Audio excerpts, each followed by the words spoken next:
Peter Wone's Richmond Park Stories, who was also the joint runner-up in the Poems in the Park competition, distills the history of the park and identifies some characters with strong associations to specific parts of the park.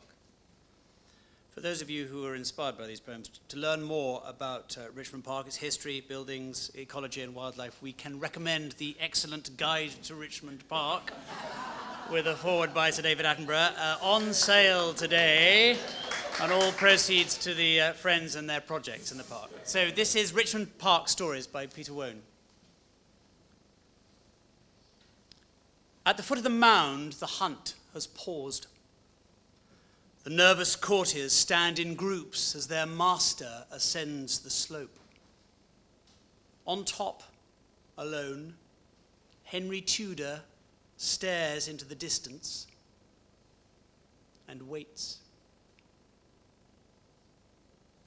On Tower Hill, the scaffold stands. A woman ascends with trembling hands and eyes to drown in, limpid pools that caused a king to change his faith and break from Rome for the lady's sake.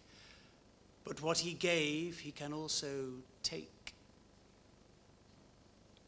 None but Henry saw the sign on his little hill, as blackbirds sang and squirrels scampered up trees. Down from the mound his mouth is set. The nuzzling hounds are pushed aside. His leather boots are muddy and wet. The followers wait for a sign of their own. When will the king still hunt, or do we ride home?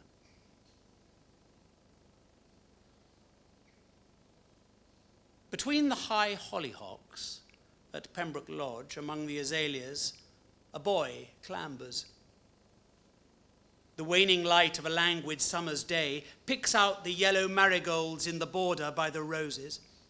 Eyes darting, he sees a cluster of delicate dandelions and plucks one. Peering into the gossamer stems, he sees a world of symmetry, heavy as air. He takes a breath and shatters the orb. The seeds scatter, the stalk laid bare. A cry comes from the kitchen door. His nurse is calling. He can play no more. With folded arms, the woman stands. Come in, young Bertrand, and wash your hands.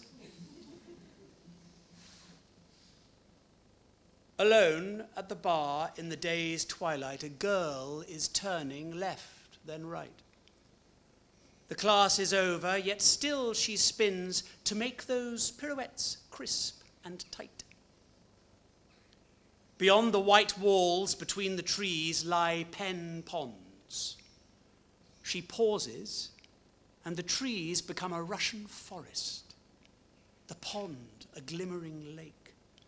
The mallards and geese transformed to swans. Behind an oak, Siegfried waits.